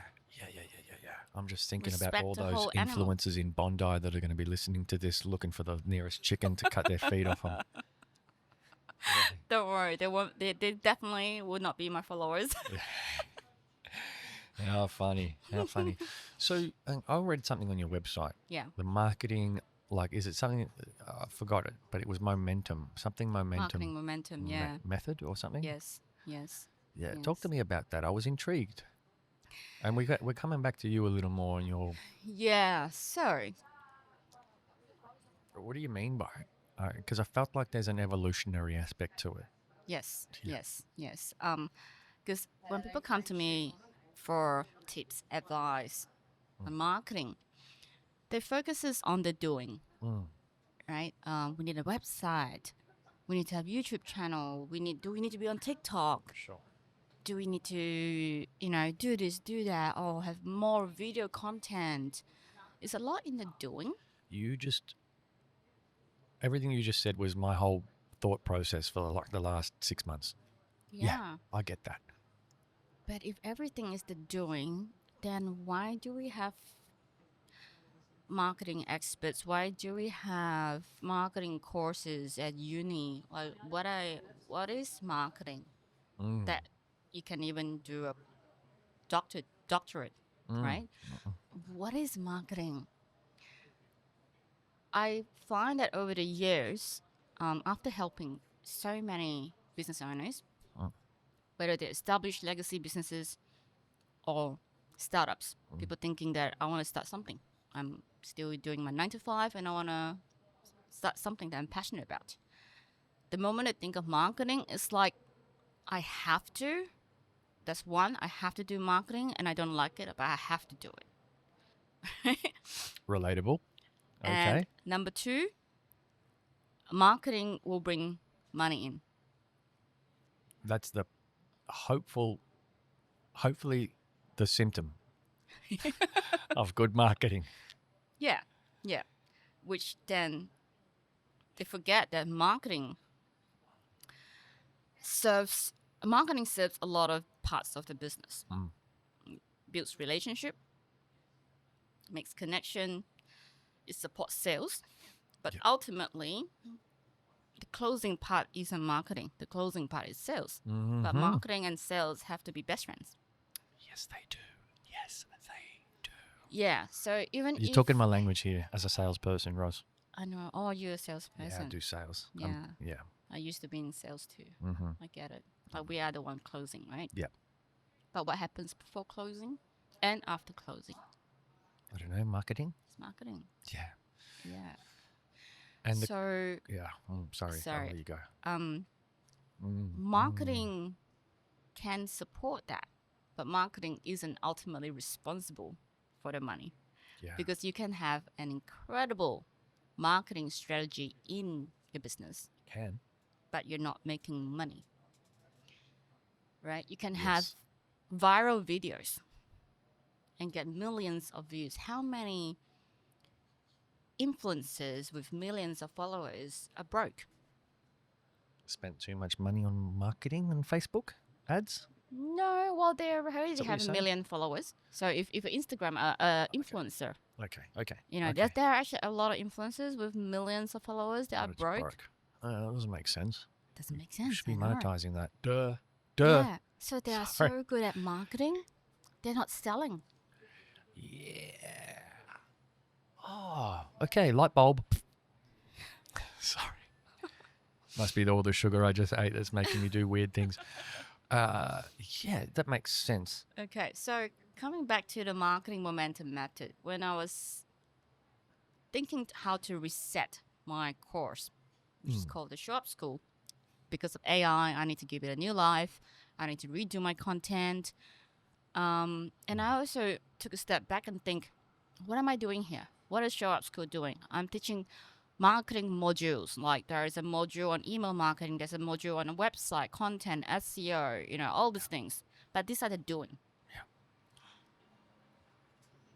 Yeah. But people didn't really come to me for that. Seriously, you want to learn about SEO? Just freaking YouTube it.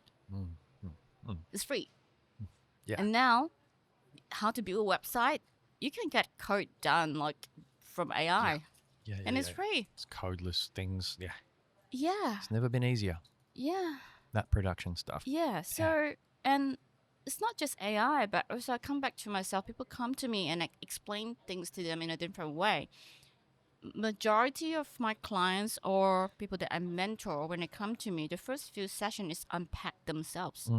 Unpack themselves? Yes. Yeah. First of all, is why they're struggling with marketing, because they have an idea about marketing that isn't, in my opinion, the real marketing. Oh, this is a masterclass, everyone. Are you listening? This So, is great. I The haven't heard it. marketing momentum method is like a 5 P's. Now you're going to challenge me because I can't remember the 5 C's. The first one I know is courage. That's true. Yeah. I can validate that. Yeah. But how do you I've seen. get courageous? Like, how do you be more courageous? Well, that's a hard thing. Did you write down my 5 C's? Yeah, write Okay. down your 5 C's. I was going to say, I'll check your 5 C's. So the courage is very much, and this is me talking before I actually recreate this course based on these 5 components, Yep. and whereby marketing, the doing of marketing is spread throughout it, but it's in these 5 phases, which then goes in a cycle, right? You need to first have courage and ask the right question. Yep. Why marketing, and what are you doing, and what are you actually want to get out of this, and who are your audience? Like, the courage to actually ask, like, what problem do you solve or your business solve? And why are you afraid of marketing, or why do you dislike marketing? The value was the second one. And what? Yeah. Yeah. What's holding you back? Yeah. Yeah. Just I've not really worked out the whole thing, but this is along the ideas of me asking people, like, first you need to have the courage to look into it. If you're a legacy business and you struggle to go digital because you still have a brick and mortar, this happens to a lot of businesses still. What is that gap between your legacy business, which is has been doing amazing for decades, and your view of the world because of digital marketing? What is the gap? And often you will hear that the answers that people give me, is quite personal, because they did not want to accept something, because they didn't want to believe, and didn't want to believe because there's some sort of fear or wrong perception of marketing. Or perhaps sometimes they just quite simply got burnt by a marketer. Spend lots of money and didn't get anything. I know. You got something. You got a lot of this. You see a lot of attention. You got a lot of free media. People going past and taking photos is free media. Where are they posting these? No idea. Did you put a hashtag somewhere? iCloud. Apple's iCloud is now starting to see all of these ideas. Who is this guy? Yeah, crazy. Yeah. So first is courage. To have the courage to ask the right question, not just personal opinion about marketing, the deeper questions in business. What's the purpose? Because I believe I like to work with purpose-driven businesses, business owners. So if they are the ones who just want to get rich, I will feel very challenging to be working with them. Yeah, because a lot of your concepts and are to do with the authenticity, are to do with the why. Yes, because ultimately, if we make a lot of money but we're not fulfilled and not happy in life, then what's the point of making money? That's one. And I do believe when you are 100% true and real and authentic, Everything else is easier. money will come. Yeah. Money will come. Yeah. But when you start to fake it and you think marketing is about faking it, because a lot of people do marketing in terms of like, let's show you this. Yeah. But hang on, is it real? I know. I've worked Is it for those true? businesses. Yeah. Right? So if you fake it and you make money, ultimately, will you be happy? Yeah. Mm-hmm. Yeah. It reminds me of an old employer. Interesting character. Drove the Ferrari. I'm thinking back to the marketing. I'm like, there was something missing there. There was something missing there. Yeah. So a lot to unpack in Courage. the courage module that Yeah. I will eventually put together Yeah. is to ask the entrepreneur or the business owner or the founder, the startup, these questions. So they know, because if you are not clear now, you don't know where you're going. Yep. So once you have the courage to ask these questions and practice, I think courage needs practice, then you gain clarity. That's true. Clarity. So the second part is clarity. Clarity can be backed by a lot of research, a lot of data. So when we look at marketing, we don't do hope marketing. We don't hope for the best. Let's put this out there and see what happens. That's hope marketing. That influencer's got a lot of followers. Let's get her in and help get her to do something. Yeah. That's hope marketing. Yeah. Jump up and down on one leg and hold our skincare product. That is hope marketing. They would never guarantee you that if they charge you whatever money they charge you as a fee, content creation fee, that they will give you X number of sales or customers. Or rarely you find a really effective influencer there, but rarely you find one that say to you, okay, based on performance, this is what you will get from me. Yep. And therefore you pay me this much. Yep.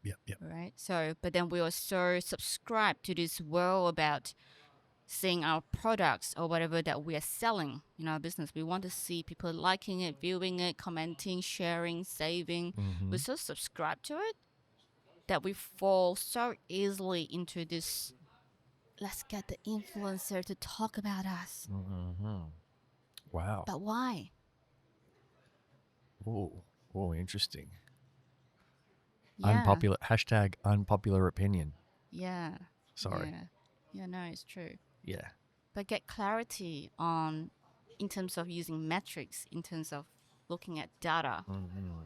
If you're an existing business, you will have data to show you where is the gap. Sorry, this kid was trying to get in the frame, not realizing it was a 360 camera and he's in the frame the whole time. He tried to get up against the wall. Yeah, sorry. Cute. Yeah. Very cute. Yep. Stroll-Stopper. I know, Stroll. See? Great. And so clarity makes a lot of sense. Yeah. Yeah. But I love that you started with courage. It's essential. And it reminds me of the way I started my workshop as well. It had to be about you and the why and all that. So I can relate to that. Clarity is the next one, makes a lot of sense. And you're challenging like the modern notions of the influencer, the rise of the influencer is really interesting to me. Because I've been looking at that world of, digital marketing, very influencer-led digital marketing. And I thought, well, this is it now. Everyone's subscribed, as you put it, to this. Yeah. This is the way things are now. But I'm like, you see some influencers and you're like, that partnership doesn't work. Well, what's that about?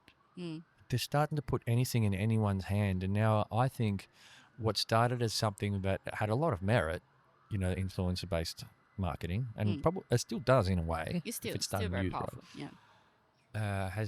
is now starting to break at the seams. It's like, if you see it done wrong too many times, Yeah. it's going to start to have negative impacts. Yes. Yes. And like it's going to separate like the wheat from the chaff, or the cream's going to rise to the top. But it's not to the fault of the influencer. It's not the point. They Right? just want to get paid. It's the marketer Right, or whoever wears the marketing hat Yeah. in a business.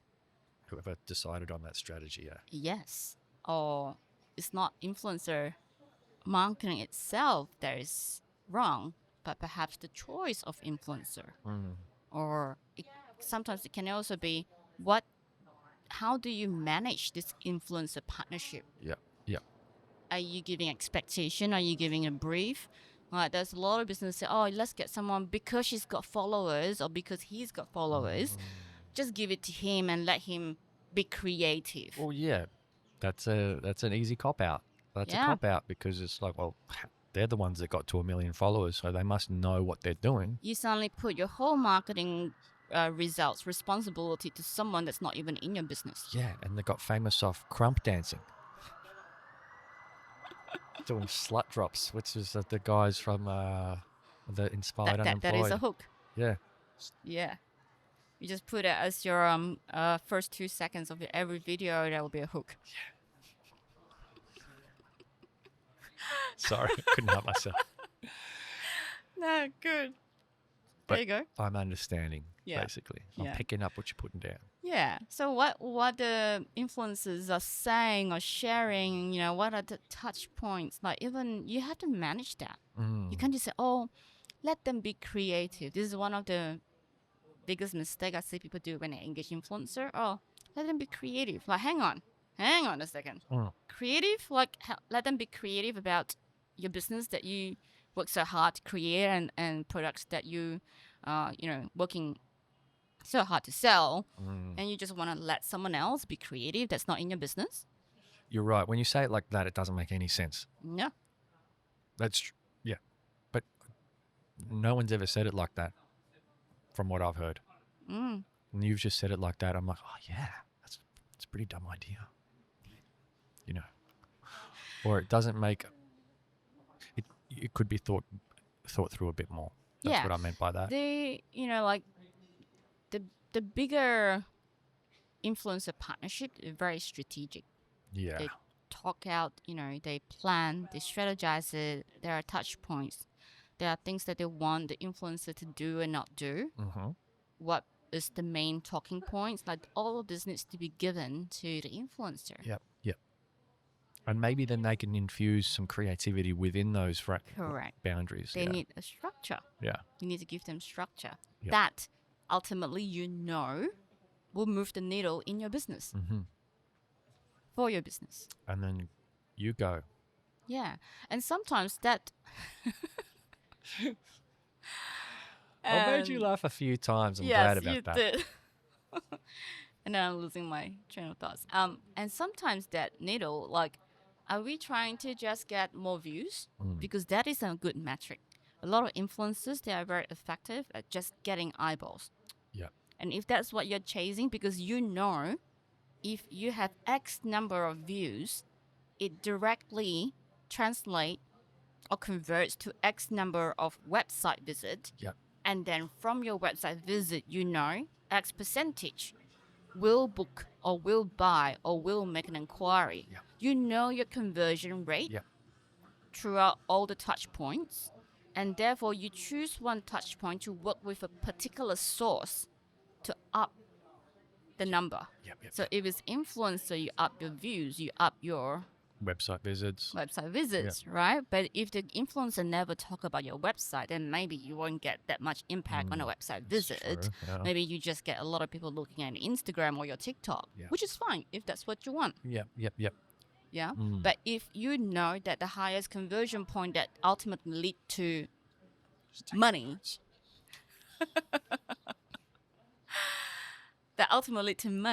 is website visit, then you ask the influencer to freaking talk about a website. Yeah. Website. Yes. Okay. Yeah, it makes so much sense. You spell it. Clarity. You have a really great way of explaining things. By the way, I can I'm sure talk you for get. hours. 2 hours not enough. I teach 3 hours in my lecture. We've got 21 minutes left. I have to manage battery. I know, right? Okay. And I also really need to run to Fed Square. Okay. Okay. So courage, clarity. Yes. Next C. I think it's creativity. I think so too. No. No. No. The No, third it's C not. is. It's not. Let's see. Oh no, you missed the second C. Did I? Uh, Courage, confidence. confidence. Okay, confidence, Yeah, confidence. because you're right. Yeah. Sorry, Cl- what I just said creativity. before was all confidence. Yeah. Okay. No, but you talked about clarity as well. You talked about Yes. metrics. Yes, yes. So did you yes. sort of cover two under, or do you have more to add for clarity?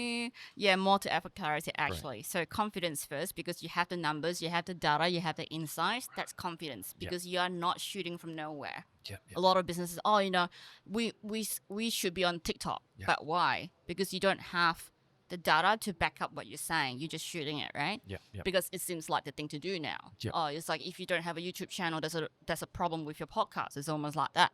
But really, like, are you saying it because you think that's what the world wants you to do, or you're saying it because you know Yeah. Yeah. that I can this is the relate to number, that.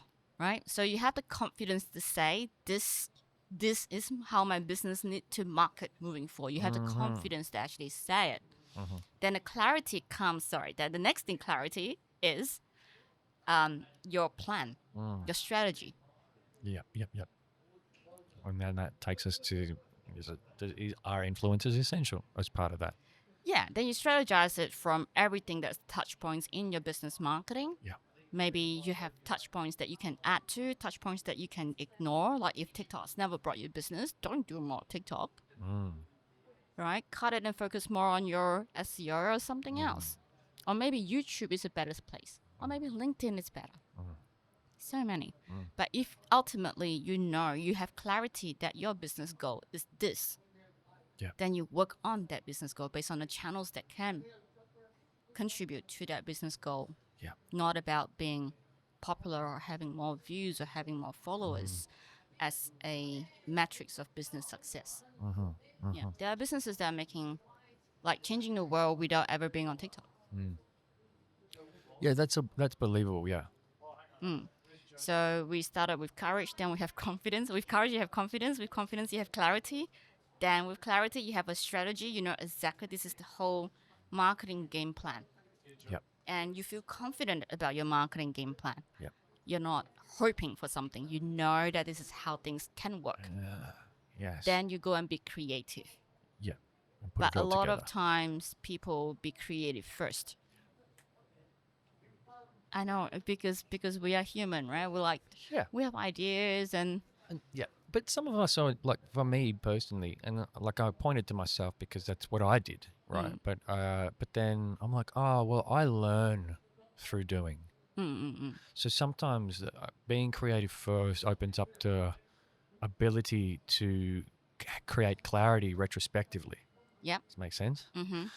Which isn't a bad strategy. Yeah. But then we get to a point where you asking me who my personas are, and I'm like, I'm still working that out. Episode 87.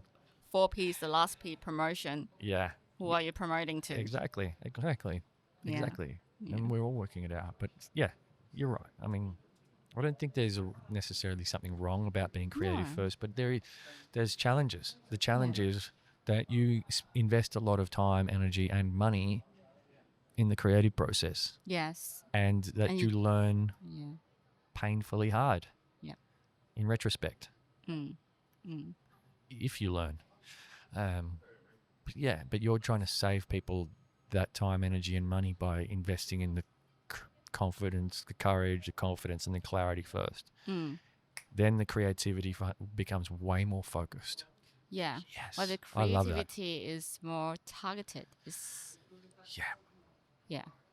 Then you can get your designers in. Then you can get your influencers in. Then you can, get people to be creative if you are not the creative person in a business. But the creatives needs to work off your game plan. Yeah. And the game plan come from you being confident of where you're going. And the confidence come from having the courage to ask the right question. Yep. So that's just like going back. Yep. And the last one is to, I think it's continuity. Okay, continuity. Yeah, continuity. Just doing it on repeat. Yeah. You need to update that on your website, by the way. I know. By the time people see this, that'll already have happened. So people will be like, what's he talking about? I've But I never saw it shared on your this. It was Instagram. just all in my head. I wrote it out. I wrote it down. Yeah, you've written it. Yeah. See, that's wild to me.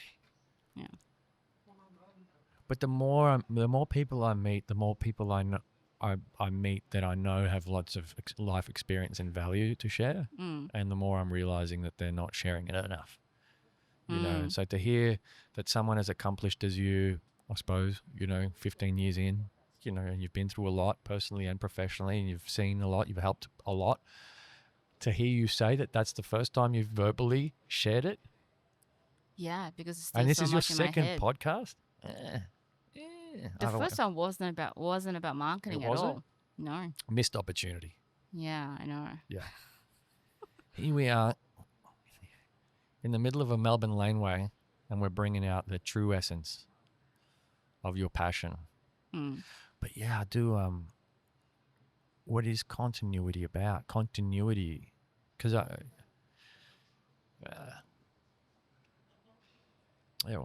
Is if after doing step 1 to 4, and they can be concurrently, they can be, backwards, forwards. If you've done all of this and it works, don't change what's working. Okay. Keep doing it. Continue it. Yeah. You can scale it. You can put it on evergreen, marketing language. Yep. Or if you see things that are not right, it's not getting what you want, then repeat the process. Just keep continuing, because I talk to my target audience, purpose-driven entrepreneurs, purpose-driven business owners. When you have a purpose, you don't meet failure and walk away from it. Yeah. You will come back with a blank canvas and do it again. Yeah. And when you've used and when you've started with courage, and you've nailed that, and then you've gone to confidence, and you've nailed that, and you feel good about all of those, the continuity part becomes easy. Yeah, hopefully the end result of the 4 steps is you get the results that you want. But then creativity doesn't always work, does it? Sometimes you perhaps didn't get some parts right, and it's okay. It's okay to not get it right. It's okay to repeat the process. But the process is what you do within it. Maybe you need to ask a different question. Maybe you need to focus on a different metric. Maybe you need to change your persona. Yeah. Yeah, the process is the same. Yeah. So when are we? So when are you officially launching this course? Oh dear. Oh dear. You asked me a persona question. I ask you a production question. I'm action oriented. I actually was given a compliment the other day. Very action oriented too, but not when it's my content. Yeah, when it's me. Yeah, I'm talking about me stuff. I'm action oriented. Because I know that that's like how I learn. So I know that the longer I procrastinate, the longer it's going to take for me to figure anything out. Yeah. So I just start doing. Yeah. Yeah. Well, hopefully by the time this podcast goes out, published, late August, early September-ish. I'll give you an exact date. Yeah. Later. Hopefully with AI helping with production, things can I can put a course together very quickly. But that's the goal. Now that I'm on a semester break before semester resume late July. Yeah. I have this time to work on it. Let's see if I can put it together in 6 weeks. Yeah. Well, 7 weeks tops. I'm a professional butt kicker. I do make people accountable. That's one of my things in life. Is a part of my personal brand is that it's integrity driven. Yeah. It is like doing the thing that you said you were going to do. Yeah. Started with my children's book, Chocolate Dreams. I told a friend of mine that I was going to illustrate it with real chocolate. The reason I followed through with it was because I told that friend of mine. And the reason I told that friend of mine was because I knew I would follow through with it if I told someone else. So I learned the power of my words and how I can keep myself accountable using them by verbalizing my thoughts. And so, yeah. Interesting, because I've done that. Didn't work. That's why you see on my website. But it won't work for everyone. No. And I have, talk about this. And I have launched Show Up School twice. It's just that I need to do it again. And there is a bit of a, I guess, I wouldn't say tired, but yeah, I think is an excuse for sure. But I allow other excitement in my life to come in and kind of like, actually, that can wait. You know, RMIT will be like, Roslyn, can you teach this next semester? I'm going to take everything, right? Because I just loved it. It's amazing. Loved it. Yeah. It fits the same purpose. It feels the same purpose Yeah. of what I want to do in life. So because of that, I was like, oh, the course can wait. Yeah. Let me get busy with teaching. Yeah.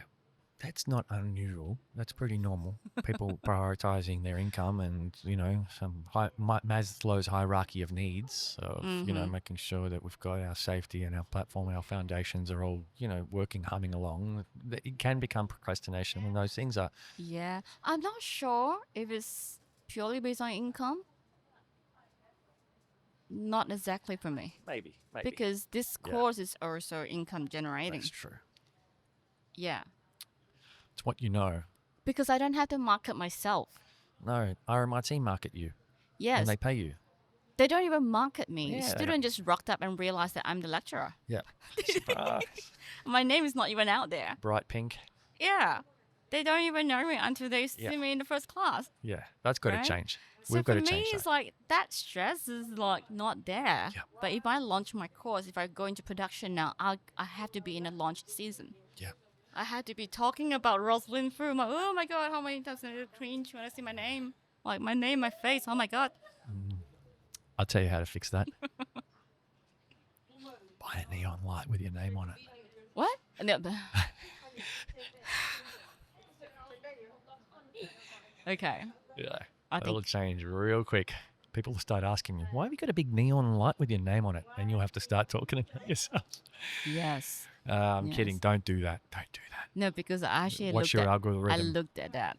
I looked at doing a neon light custom. You did? On Temu. Yes. Was it before you saw this or after? Yes, before. Okay. On Temu. Way cheaper than this one. Yeah, that's why it's not expensive. Yeah. Why not?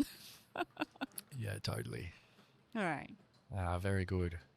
Well, yes. I mean, we're getting towards time to Time for you to go to Fat Square. close this one out. Yeah. Well, I'm looking at the battery and I'm like 50%. That's all you got. We got 1% left. Oh wow. I'm really pleased that we've made this happen. I'm pleased Eventually. that I stopped my strolling on Hosier Lane and took a photo of your studio and you in it interviewing somebody else, and I found it so unconventional, so cool. Yeah. You are so unconventional, not just because of this. Also, that your email yesterday, you gave me permission to be late. Who does that? Don't be early. Be on time or Be on time or late. Not early. Not early. Yeah. And you want food. Absolutely. Got to feed this guy. Yeah. Food is my love language. Unconventional, and you do not have a set agenda of your podcast. Yeah. I think for good and bad reasons. Yeah. But as a guest, I'm like, oh, blank Yes. canvas. Yes. Like that's a good and bad. Yes, good and bad. Bad that it makes it harder to figure it out. Yeah. But good because look at what you were talking about before about the cottage and the stories, and some of the insights that you extract from that experience are only because you were open-minded and allowed it to lead the way and show you what it had to offer. So you walk into that cottage and you're just looking for a specific gin, then that's all you're going to find in there. And meanwhile, bartender's going to be showing you something else that's magnificent, but your narrow mind won't allow you to enjoy it. And so that's the pro for me, is that I get to extract these beautiful insights from people that I never would have imagined if I just let them talk. And you've done that really well today. You showed up, and I'm really grateful that you came and did this. I'm also invested in your journey, and I am going to help you put this course together. You're going to set up my studio? I could do that. Yeah, I could do that. Yeah. I have a skill set, but I believe it's worth it, because I know how purpose driven you are, and I read a little bit about your personal story, and I love the hero's journey that you're on at the moment, and I can say that I resonated with it a lot, Mm. and I'm glad whatever happened to you happened in the way that it's led you to find another layer of yourself that you may not have found otherwise. Mm. And And I'm still finding. yeah. Yeah. And I mean, I know we didn't talk about any of that, but I just want you to know that I knew, like I read through some of that and I'm like, oh, yeah, wow, there's more to you in so many ways. So Thank you for reading. Thank you yeah. for reading. I think that will be my next calling. I'll get this course done first. Whilst I'm still peeling layers and layers Yeah. and learning through this process. Yeah. We call it a process of healing. And I think one day when I'm ready, my second podcast will probably be a lot on Yeah. certain topics. Yeah. Yeah, well, I'm glad to hear that. And yeah, thank you so much for being here again. I'm looking forward to releasing this episode. It's going to take a while, but we'll get Take there. your time. And staying in touch. Yes. And you and I have to talk off air about when we're going to figure out this studio. And Yeah, and I need settle to this fix your Melbourne footy yes, situation. okay. We've got some unfinished business when I clap this one out. Roslyn Foo, do you want to clap it out? There we go. Yeah. Why not? Okay. Just face the camera and 1, 2, 3. Oh. Woo! Yay! Lovely. Awesome. Thank you. Awesome. Thank you, Louis. Roslyn, it was awesome. Thank you. Thank you.